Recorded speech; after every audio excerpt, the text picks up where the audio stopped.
Hello everyone, welcome to Eduwiz online classes. मेरा नाम शशि है और आज हम बहुत से important questions as well as उनके आंसर्स जानेंगे from the chapter chemical reaction and equation. चलो आज का सेशन शुरू करते हैं।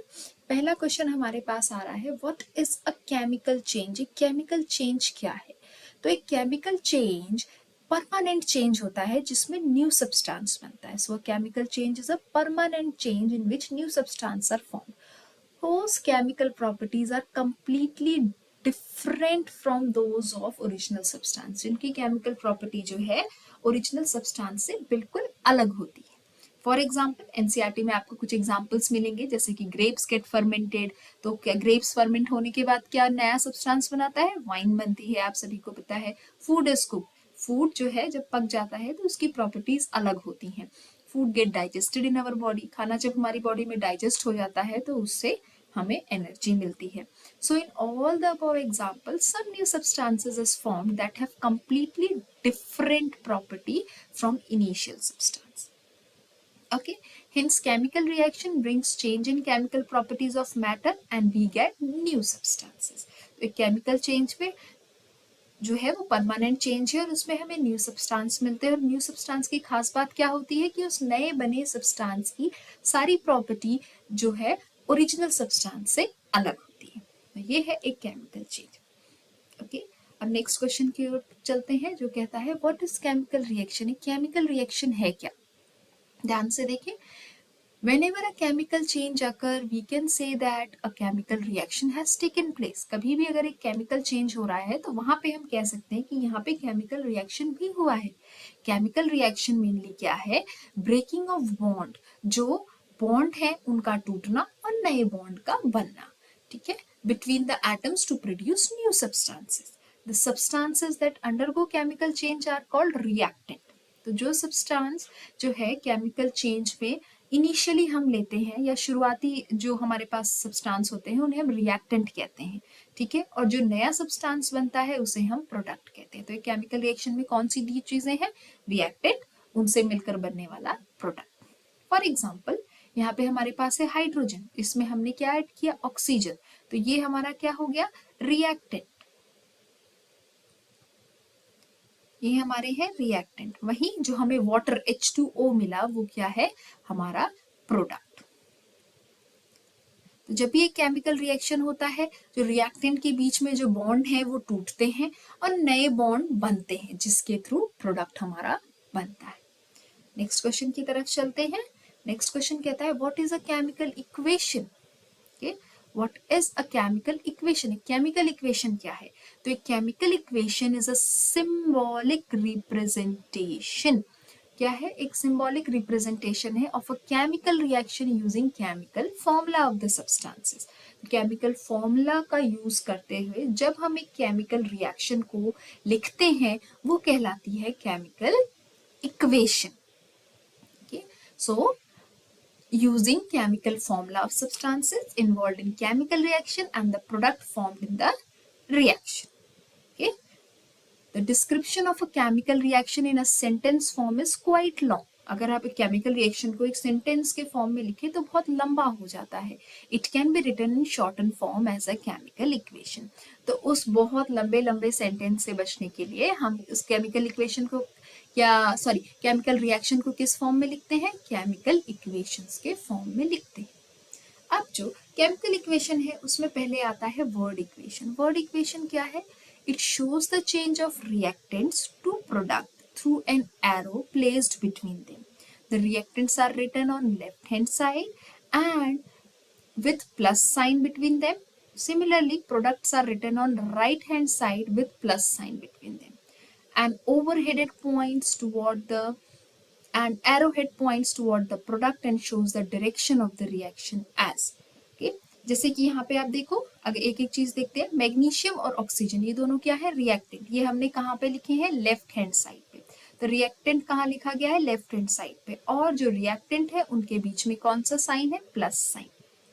उसी तरीके से जो हमारा प्रोडक्ट है वो कहाँ लिखा गया है? राइट हैंड साइड पे, ठीक है। और यहाँ पे अगर ऐसी कोई केमिकल इक्वेशन होती जिसमें कुछ और प्रोडक्ट फॉर्म हो रहे होते तो हम वहां पे भी प्लस साइन लगा के और बनने वाले प्रोडक्ट्स को हम वहां लिख सकते हैं। और रिएक्टेंट से हम प्रोडक्ट की तरफ जा रहे हैं, इसको कौन बताता है? एन एरो हेड, जो कि प्रोडक्ट की तरफ पॉइंटेड होता है। So this is about the chemical equation. वहीं इस केमिकल इक्वेशन के बारे में और जाने तो chemical equation can be made more concise and useful if we use chemical formula instead of word। हमने अभी जो केमिकल इक्वेशन देखी उसमें क्या है? वर्ड है, magnesium plus oxygen gives magnesium oxide. ठीक है, वहीं अगर मैं इस वर्ड इक्वेशन को लिखूं केमिकल फॉर्मूला का यूज करके तो ये इक्वेशन और छोटी हो सकती है। जैसे कि जो अबव वर्ड इक्वेशन थी उसको मैं इस तरीके से भी लिख सकती हूँ, Mg plus O2 gives MgO। ये किस फॉर्म में है? ये केमिकल फॉर्मूला के फॉर्म में है। Count and compare the number of atom of each element on LHS and RHS of an arrow. Chemical equation में एक बहुत बात ध्यान रखने वाली है, हमेशा नंबर ऑफ एटम जो रिएक्टेंट में प्रेजेंट हो उनका काउंट नंबर ऑफ एटम जो प्रोडक्ट में प्रेजेंट हो उनके बराबर होना चाहिए। The number of atoms of each element must be same on both the sides of chemical equation। तो इस इक्वेशन को हमने क्या किया? इसे हमने बैलेंस्ड किया। 2 atoms of Mg, 1 molecule of oxygen, then 2 MgO। अब क्या है? ये इक्वेशन बैलेंस्ड है। क्लियर? हम नेक्स्ट क्वेश्चन की तरफ बढ़ते हैं। क्वेश्चन कह रहा है why we need to balance the chemical equation. अभी हमने पढ़ा कि केमिकल इक्वेशन को हमें बैलेंस करना है, लेकिन क्यों? As we know mass can neither be created nor destroyed in a chemical reaction. Okay, जो मास है ना वो बनाया जा सकता है ना उसको डिस्ट्रॉय किया जा सकता है। That is the total mass of element present in product of chemical reaction has to be equal to the total mass of element present in reactant. यानी जो मास ऑफ रिएक्टेंट है वो हमेशा मास ऑफ प्रोडक्ट के बराबर होना चाहिए। अगर ऐसा नहीं है, if not then the equation is unbalanced. तब इक्वेशन कैसी है? अनबैलेंस्ड है, because the mass is not the same on both the sides of equation. Such a chemical equation is known as skeletal chemical equation of a reaction. और skeletal chemical equation को balance करना बहुत जरूरी है, so that the number of atoms of each element remains the same before and after the chemical reaction. Hence, we need to balance a skeletal chemical equation to follow the law of conservation of mass. इसीलिए chemical equation को balance करना जरूरी है, so that mass of reactant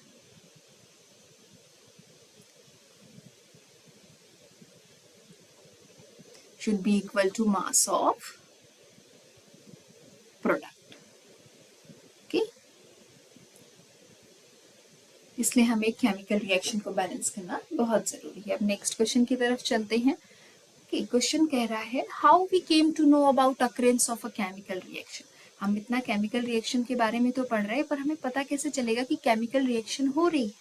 so any of the following observation help us to determine that a chemical reaction has taken place.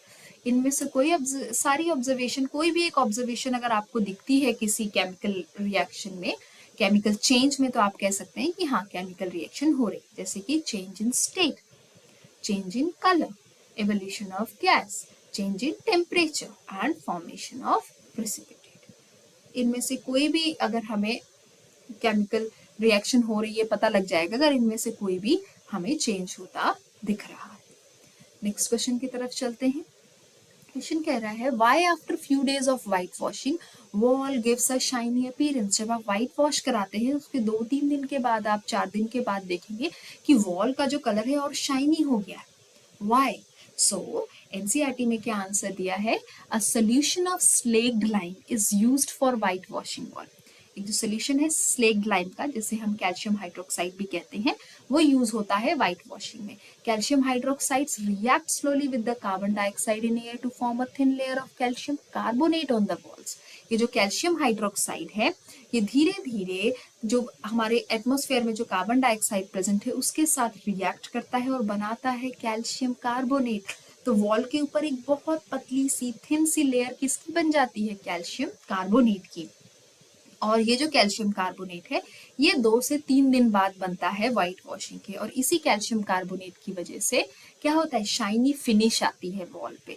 तो क्योंकि slaked lime यानी कि calcium hydroxide जब एटमॉस्फेयर के कार्बन डाइऑक्साइड के साथ कंबाइन होता है वो कैल्शियम कार्बोनेट की थिन लेयर बनाता है वॉल्स पे, जो वॉल को शाइनी अपीयरेंस देती है। ओके, नेक्स्ट क्वेश्चन की तरफ चलते हैं।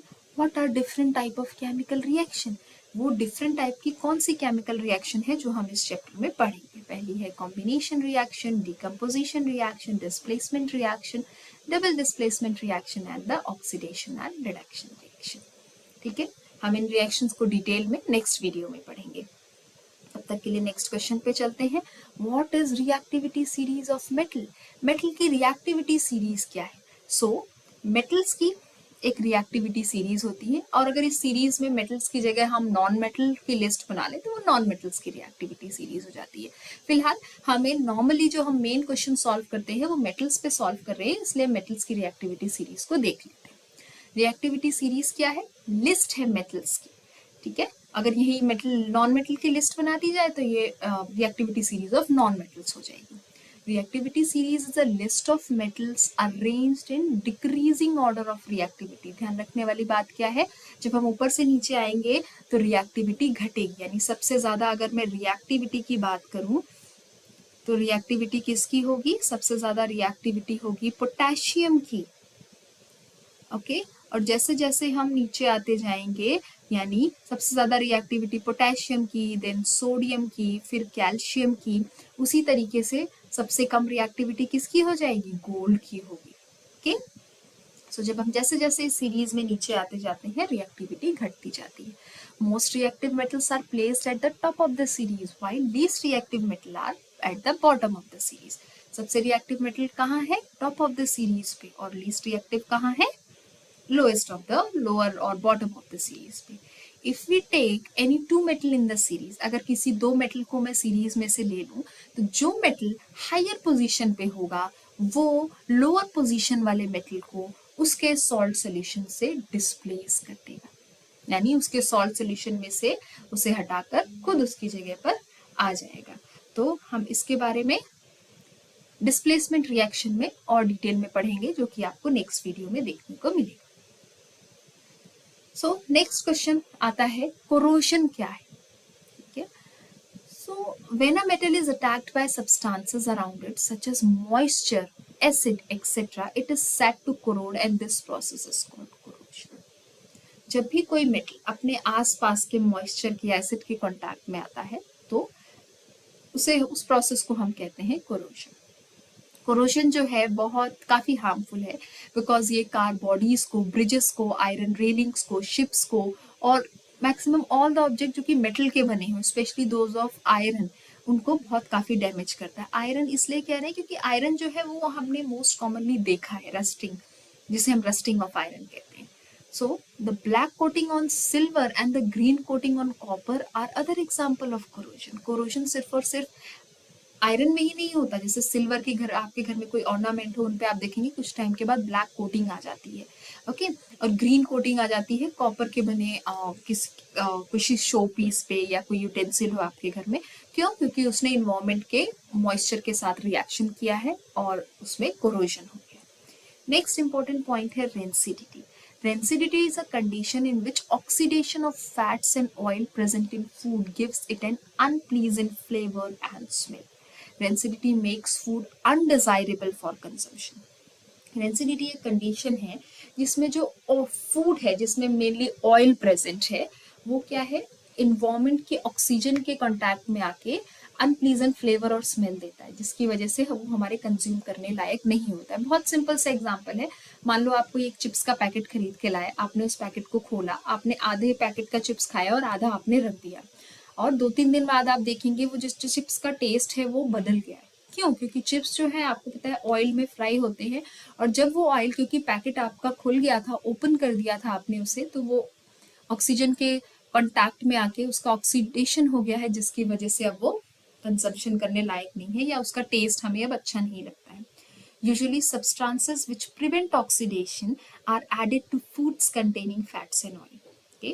जो पैक्ड फूड्स होता है जिसमें ऑयल है, फैट है, उसे हम ऐसे सब्सटेंस के साथ भी फिल करते हैं जिसे हम एंटीऑक्सीडेंट्स कहते हैं। Okay, keeping food in airtight container also slow down the oxidation. Okay. Chips manufacturers usually flush bags of chips with gas such as nitrogen. Chips में कौन सी गैस डाली जाती है? Nitrogen, to prevent chips from getting oxidise. ठीक, और लेकिन जब वो पैकेट आप ओपन कर देते हैं वो नाइट्रोजन एक्सपोज हो जाती है, चिप्स का पैकेट ओपन है, अब वो ऑक्सीडाइज हो जाता है और रेंसिड हो जाता है या उसमें रेंसिडिटी हो जाती है।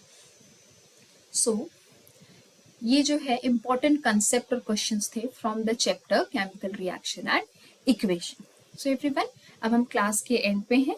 बिफोर एंडिंग द क्लास एक इम्पॉर्टेंट इन्फॉर्मेशन, अगर ये वीडियो आपको पसंद आया प्लीज़ इसे लाइक करें, सब्सक्राइब करें और शेयर करें, और अगर आपको कोई डाउट है तो कमेंट सेक्शन में आप लिख सकते हैं। And for booking your slots for online classes, regular online classes के लिए अपना स्लॉट बुक करने के लिए दिए गए व्हाट्सएप नंबर पे आप कॉन्टैक्ट कर सकते हैं। Thank you so much, bye bye.